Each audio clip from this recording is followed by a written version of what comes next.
Olá, eu sou Alexandre Lino, eu sou ator, produtor e diretor e estou aqui para compartilhar com vocês um pouco da minha experiência ao longo de 20 anos de carreira trabalhando com o método artista empreendedor.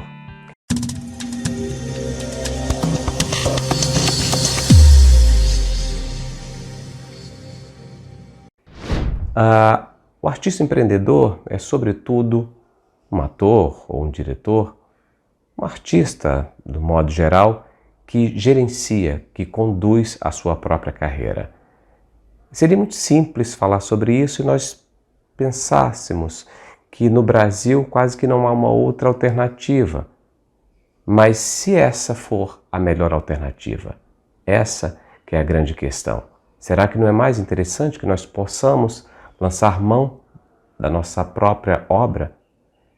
Fazer as nossas próprias escolhas acerca dos trabalhos que nós queremos desenvolver, a partir das ideias às quais nós somos acometidos quase que involuntariamente, transformá-las em produtos? Essa é que é a grande questão. Ser um artista empreendedor pode ser quase que uma questão involuntária, uma condição imposta pelas limitações de mercado que nós temos, mas ao mesmo tempo também um benefício para que nós possamos ter mais liberdade, não só no processo criativo, mas também no processo de gerenciamento e de retorno monetário sobre a nossa atividade. Parece tudo muito simples quando a gente começa a falar dessa forma, porém há toda uma trajetória a ser pensada, discutida, refletida sobre como começar a empreender, como desenvolver a primeira ideia e depois isso se tornar algo constante, rentável. Ou seja, viver de arte é uma questão do nosso país, a gente sabe disso, a gente já discutiu isso algumas vezes com os nossos amigos, com os nossos pares, mas é uma possibilidade real. Para isso a gente precisa de dois passos fundamentais. Primeiro, acreditar que isso é possível, mas o outro, tão determinante quanto, é obstinação. Temos que ser obstinados. Não há mínima possibilidade de se estruturar uma carreira com alguma solidez, com as limitações de incentivos que nós temos no nosso país, se não houver a obstinação. Então, essa é a primeira chave para a gente começar a discutir sobre isso. Foi isso que fez com que eu pudesse, ao longo desses 20 anos de carreira, viver de teatro. É uma realidade quase que impraticável para muitos, impensável para alguns, mas é uma realidade possível. E a gente descobre um modo de trabalho que consiste em dois pontos fundamentais e ele acaba definindo como isso pode realmente se tornar concreto, ou seja, trabalhar com as artes cênicas e fazer com que isso seja rentável. Estamos falando um pouco de como estávamos trabalhando antes da pandemia, né? Antes do trágico, se é que nós podemos chamar o não trágico que nós vivíamos antes, mas vamos pensar que existe um antes e um depois. E esse antes, ele tem esse formato do empreendedorismo definido em dois pontos fundamentais, que é repertório e circulação. A gente chega depois nesse lugar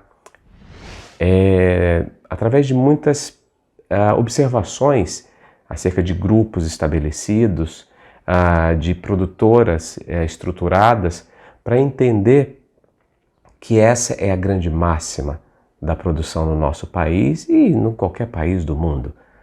Ou seja, existem as linhas de fomento direto e indireto, existe o incentivo próprio, existem diversas maneiras de se realizar um projeto, mas estamos falando aqui de continuidade.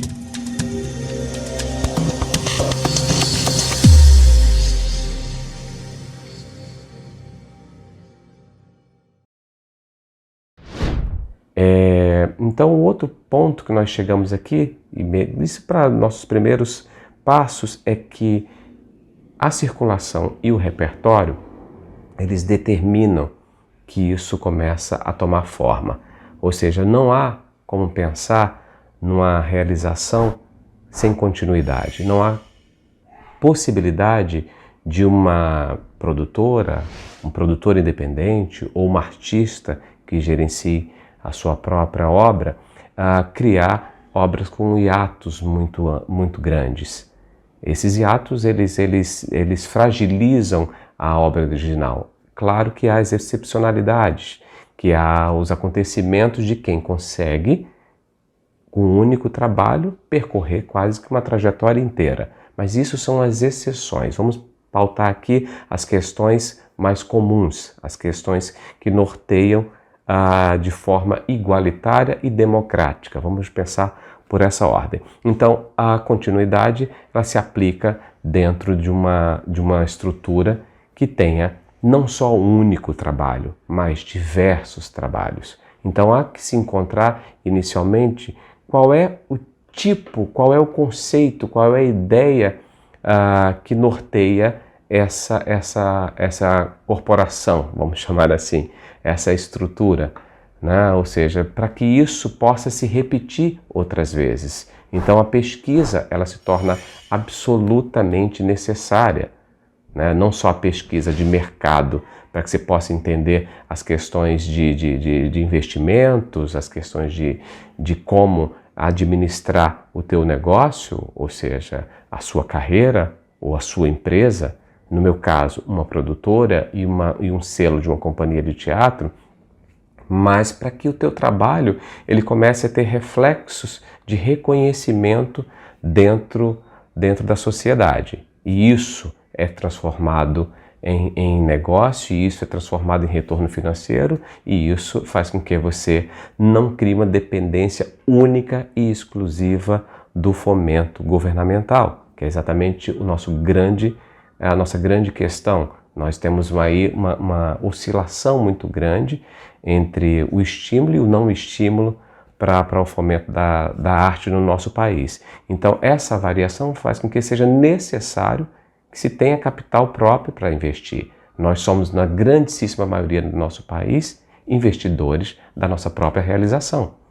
Estamos falando aqui especificamente de uma observação de quem vive no Sudeste, que é o meu caso, mas quando a gente abre uma conversa como essa, a gente está falando para um país e pequenos lugares e pequenas cidades que não tem o referencial que nós temos, né, de negócio para a nossa atividade. Então são pessoas, a grande maioria dos nossos artistas trabalham com os recursos que têm.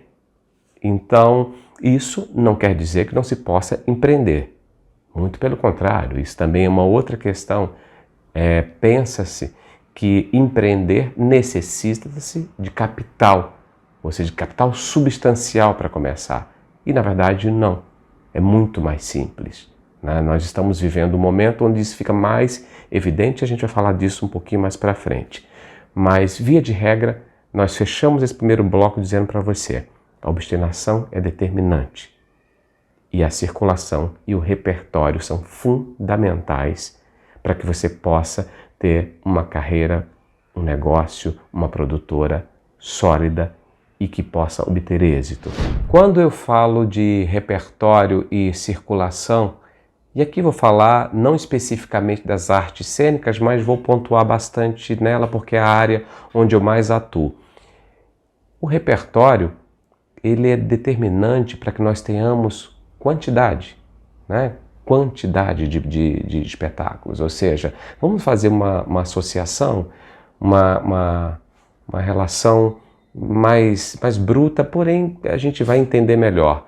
Se eu vou a uma loja qualquer, vou comprar uma roupa, que seja, não me interessa chegar numa loja e ter um único modelo de roupa, a não ser que eu vá a uma loja em busca de uniformes, ok? E mesmo assim há variações de uniformes, mesmo que sejam pequenas.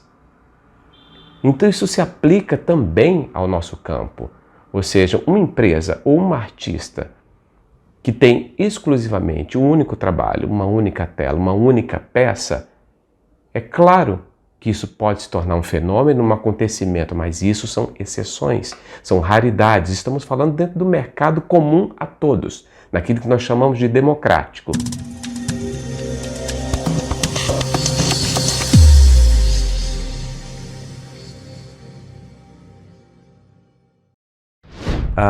Quando eu falo em obstinação, está muito ligado e é um sinônimo direto de persistência, ou seja, está implícito que não há a mínima possibilidade de sermos artistas num país como o Brasil sem ser obstinado. Ou seja, a gente caminha de mãos dadas com obstinação porque os incentivos, como a gente bem sabe, a gente falou rapidamente no primeiro bloco, eles não fazem parte de uma trajetória constante no nosso país. Eles surgem de maneiras mais intensas em dados momentos, em outros momentos desaparecem por completo. Então, o artista tem que ter essa característica, ela é determinante. Só que essa característica que eu chamo de determinante para o artista, que ela anda de mãos dadas conosco, ela se aplica ao empreendedor. A história do empreendedorismo no nosso país, sobretudo, ela é muito menos glamourosa do que se imagina. A gente pensa, a palavra sugere isso para algumas pessoas, empreender. Empreender, na verdade, é negociar, é vender, é levar à frente as tuas ideias, é defendê-las. Isso a grosso modo, mas de uma maneira que eu acredito que fique clara qual é o propósito de quem está à frente do seu negócio e, no nosso caso, a arte, o artístico, o ator. Ou outra atividade artística, eu me pego falando e repetindo o ator porque sou ator sobretudo, mas isso se aplica a qualquer atividade artística. E quando eu digo que o empreendedorismo ele não é nada glamouroso no nosso país, isso se aplica porque são inúmeros no nosso país que trabalham de forma a qual nós denominamos amadora. Amadora no sentido, eu aplico como o Roland Barthes falava, o nosso grande filósofo, no caráter do amor, do afeto, da dedicação, da intuição, da entrega. É uma outra forma de envolvimento. E esse formato artístico é muito comum para o nosso país, nos 4 cantos dele. Então, o empreendedorismo, para nós, ele tem a mesma conotação de qualquer lugar do mundo, mas a relação ela é muito discreta, porque primeiro a gente entende pouco do que seria, mas segundo, porque não é necessário investimentos grandes. Quando a gente pensa em empreender, parece que isso está atrelado a um grande investimento monetário. E não, isso está sobretudo ligado a um desejo, a uma ideia que você necessita, em especial, entender se de fato essa ideia ela é substancial, se de fato ela tem margem para absorção dentro do mercado e se de você também tem identificação com ela. Não adianta eu projetar algo que não me absorva e que eu não absorvo. A grosso modo, o que eu quero dizer? Algo que não te cabe, algo que de fato não te gera pertencimento. Quando eu digo que empreender não é nada glamouroso no nosso país, eu estou falando de pessoas que têm sobretudo coragem, que desafiam a si próprias, que acreditam nas suas ideias, que sabem que os seus projetos eles devem ir além do papel, que as suas ideias por si só elas não valem nada se nós não formos adiante. E esse ir adiante não necessariamente está ligado a dinheiro, a investimento. Muitos negócios que tiveram grandes investimentos foram à falência e muitos negócios que nasceram na garagem de casa obtiveram êxito. Mestre Vitalino, hoje reconhecido no nosso país e fora do nosso país, não teve recursos e incentivos monetários expressivos para começar a construir seus primeiros bonecos de barro. Quantos grupos de teatro, e aqui vamos falar de teatro, fizeram seus primeiros experimentos, seus primeiros espetáculos ainda na escola, ou saindo das escolas e obtiveram êxito nas suas experimentações? Outros nem passaram pelas escolas e fizeram de maneira amadora, e digo aqui amador no sentido de amar o seu ofício, de entrega, de envolvimento, de paixão, que é algo que é comum e que nos unifica enquanto artistas do nosso país. É esse desejo é que nos projeta, que nos leva adiante. Então, acreditar que o empreendedorismo está ligado à questão do investimento é um erro. É um erro porque ele nasce de outra ordem. E, sobretudo, aqui defendo uma outra palavra, da coragem. Então, acredite nos projetos, não simplesmente pelo aspecto afetivo. O afetivo aí, nesse sentido, ele pode ir contra, né? Ou seja, ele é benéfico no momento da gestação, mas não no momento da projeção. Quando eu projeto, eu tenho que ter uma outra ordem de raciocínio. E essa separação é uma separação que é interessante que nós tenhamos. Aliás, não é interessante, ela é necessária. Então, reflita. Eu não preciso de dinheiro, mas eu preciso de organização e planejamento. Então, eu vou, ao longo da nossa conversa, pontuando algumas palavras, porque acredito que são elas. A gente, ao final dessa conversa, talvez pouca coisa fique para você, mas se você se apegar a algumas pequenas frases, aforismos, citações, palavras, verbos, organizar, planejar, acreditar, obstinar, são palavras que definem muito o nosso caráter empreendedor e a nossa relação com a nossa arte, no desejo que ela se expanda no mercado, que a gente defina o nosso espaço. E isso cabe para qualquer artista em qualquer lugar do nosso país.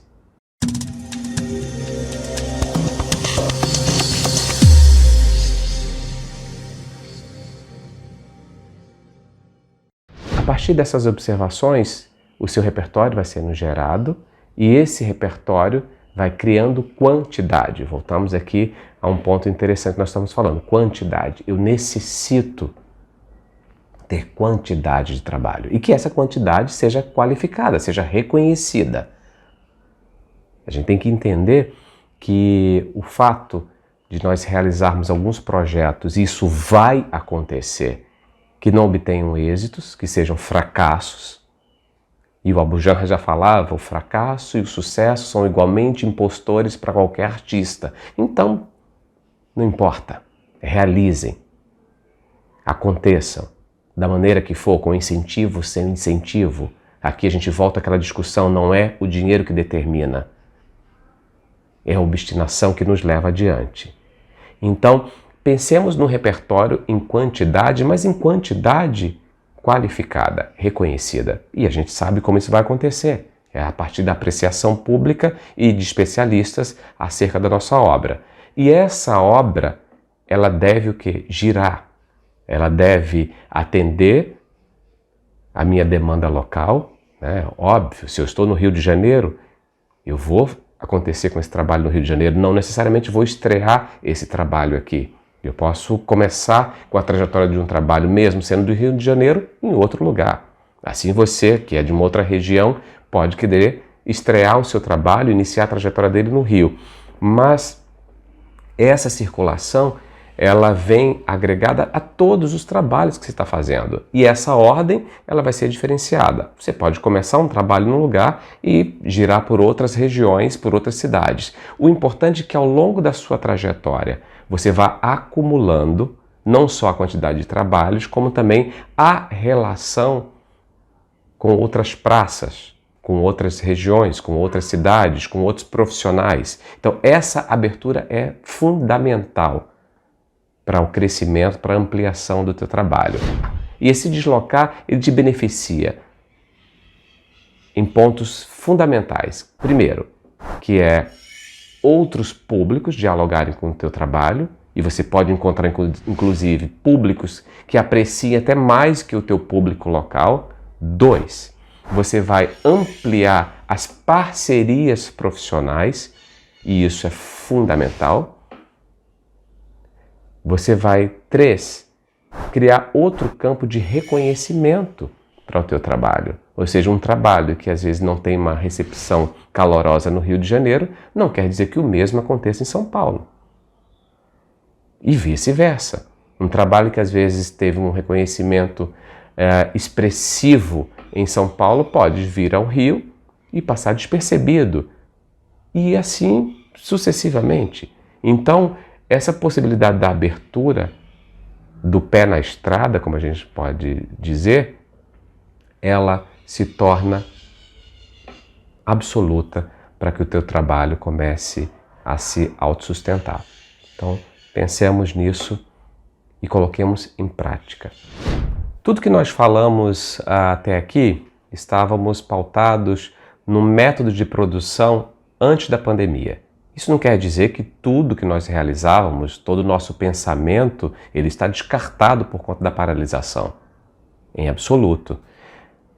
Nós vamos agregar todo esse formato de produção, que a gente já percebeu que é o formato que de fato define a vida de uma produtora ou de um artista, que nós pontuamos aqui como circulação e repertório, as duas grandes armas para que nós possamos estruturar uma produtora e ela se manter equilibrada financeiramente durante sua trajetória, ela meio que perde um pouco o sentido nesse instante.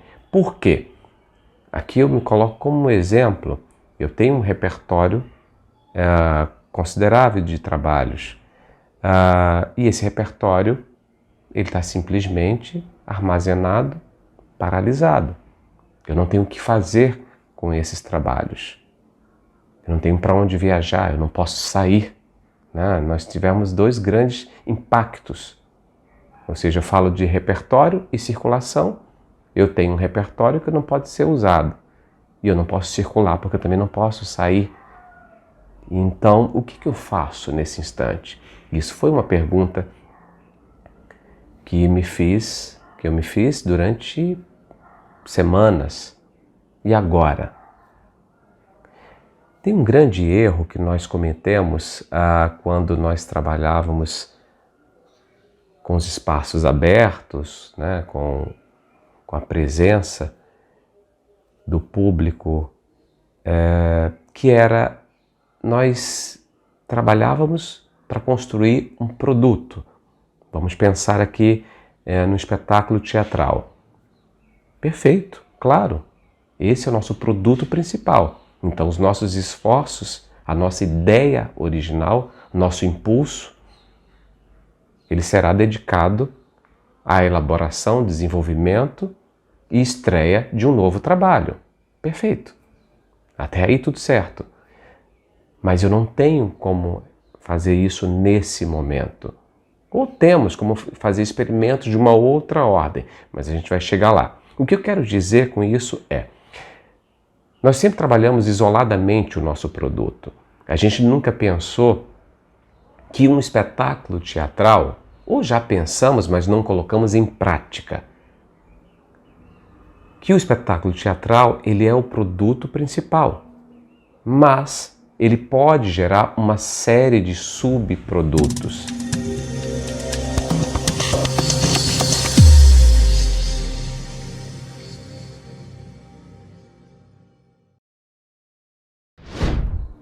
E isso é muito importante nós pensarmos a partir de agora. Ou repensarmos.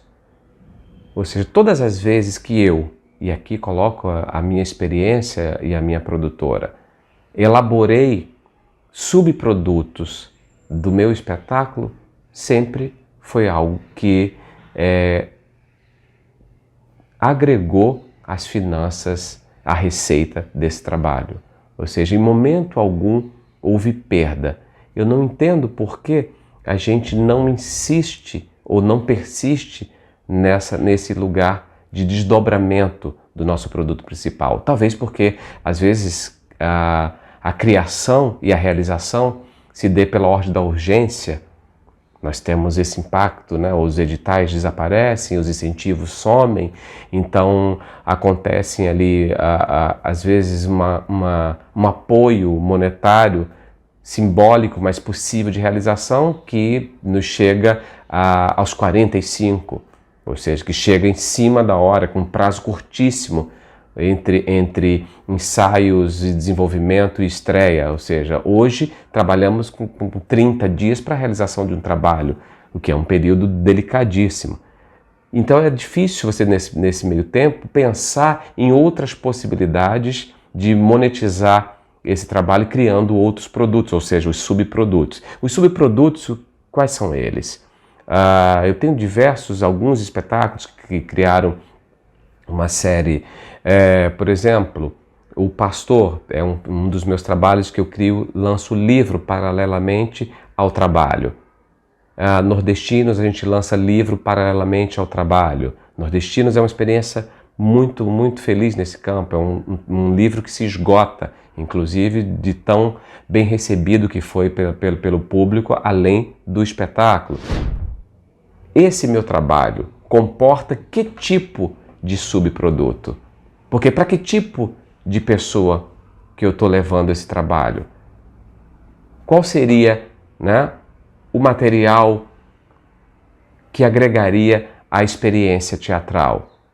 Então, assim, a gente pensa muito pouco nesse sentido. Os grandes musicais já têm um pensamento muito mais amplo nesse aspecto, então, via de regra, além de trabalhar com o campo do incentivo muito mais significativo do que as pequenas, médias produtoras e os produtores independentes, eles já pensam o teatro como produto principal, a peça, mas já pensam os seus subprodutos. Então é imediato, você é um espetáculo musical e você perceber que eles têm uma galeria específica para isso.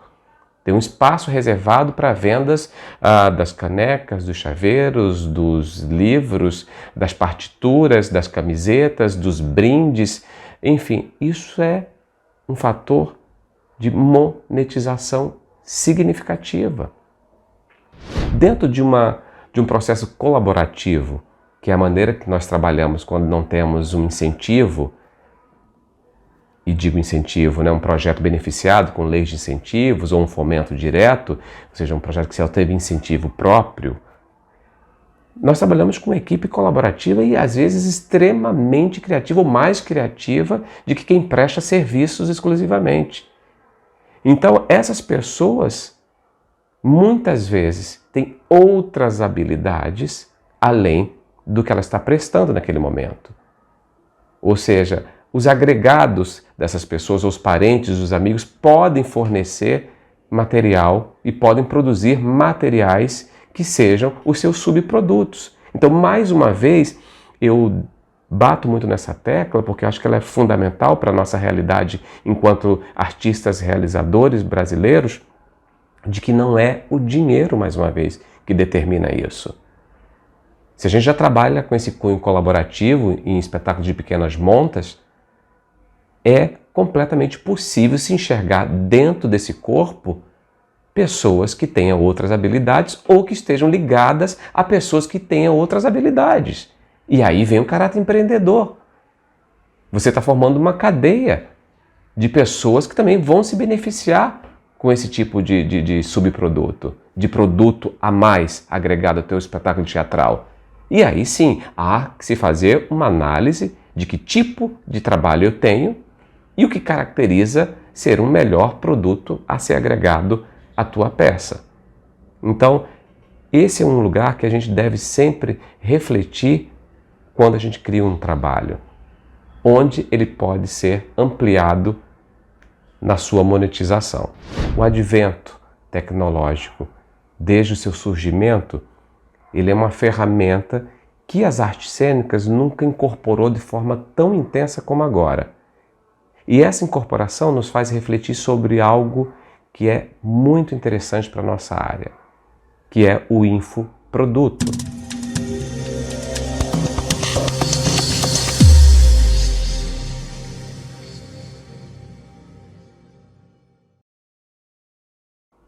Nós falamos do produto, que é a nossa peça, né, que é o espetáculo. Esse é o nosso produto principal. Nós falamos do subproduto, de como nós vamos aproveitar a experiência do espetáculo para pensar outras possibilidades de comercialização de outros objetos. E nós podemos pensar, e esse momento nos levou a isso, como o infoproduto. Ele pode ser uma arma poderosíssima para a ampliação do nosso setor. O infoproduto nada mais é do que isso que nós estamos fazendo aqui. Nesse momento, eu criei um conteúdo monetizado e estou distribuindo gratuitamente. Mas houve uma monetização dele. Poderia ter um outro percurso. Eu poderia ter gerado conteúdo sem nenhum incentivo e depois colocado à disposição para as pessoas que quisessem comprar. Via de regra, o infoproduto ele está no campo da substituição ou não substituição, mas caminhando paralelamente a qualquer produto. Ou seja, o intuito dele é resolver questões, né? Ou seja, se eu compro um curso, se eu compro uma experiência, um estudo, uma pesquisa nesse formato, o meu desejo é que ela atenda às minhas expectativas e venha acrescentar, resolver, etc. e tal. Então é algo muito valioso. Isso deve ser absorvido no teatro, nas artes do modo geral, nos artistas do modo geral. O que fica ou o que ficará desse momento é o hibridismo que nós vamos ter mais à frente. É a possibilidade do nosso teatro acontecer no seu espaço de origem e, ao mesmo tempo, ele se abrir para o mundo inteiro. E isso é um benefício. E isso é o que nós chamamos agora há pouco de infoproduto. É um agregamento. É uma maneira de ampliar a nossa receita. Então, a lógica é refletir, sim, sobre a forma que nós trabalhávamos e que ela volta com a mesma configuração, mas mais potente. Nós não perdemos com tudo que está acontecendo. Muito pelo contrário, a gente ganha com esse instante de reflexão. E digo isso por experiência própria, porque levo um tempo até dialogar com as ferramentas e nesse instante eu fico pensando o que fazer com todo aquele material. Então eu preservo o meu material e disponibilizo gradativamente até encontrar caminhos de monetizá-lo. E esses caminhos vão sendo descobertos. E a cada um a sua maneira. Então devemos entender que mais que experimentar, que é uma necessidade e uma imposição das circunstâncias, também é definitivo a observação. Observar. Isso é um outro verbo que aplico para vocês, que entrego para que a gente possa aí colecionar junto daqueles outros que nós já falamos. Então, observem porque se é importante para a criação, também é fundamental para o empreendedorismo. Se nos falta literatura que fale sobre a produção no Brasil, não nos falta artistas que conseguiram trajetórias sólidas, bem-sucedidas por serem artistas empreendedores. João Caetano, Fernanda Montenegro, Antônio Fagundes e tantos outros, Nissete Bruno, com seu esposo Paulo Goulart, tantos casais que montaram as suas companhias, as suas estruturas e que faziam delas estruturas empreendedoras. Então isso é definitivo para que nós possamos entender que é uma característica do nosso teatro, da nossa história.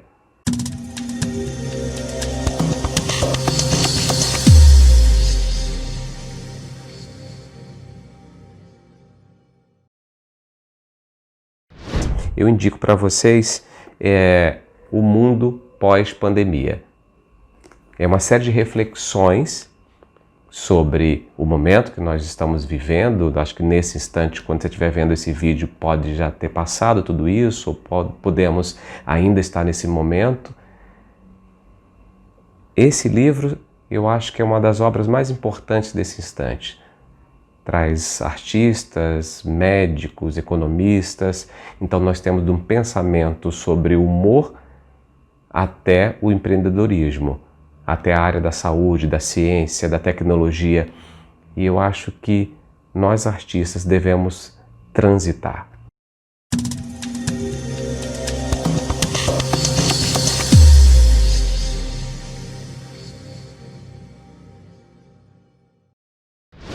O Abu Janra falava algo extraordinário. Ele dizia: qualquer mente medíocre tem uma ideia brilhante. O genial é realizá-la. Então realizemos. Realizemos sem medo do sucesso ou do fracasso, sem medo de errar ou acertar. Realizemos.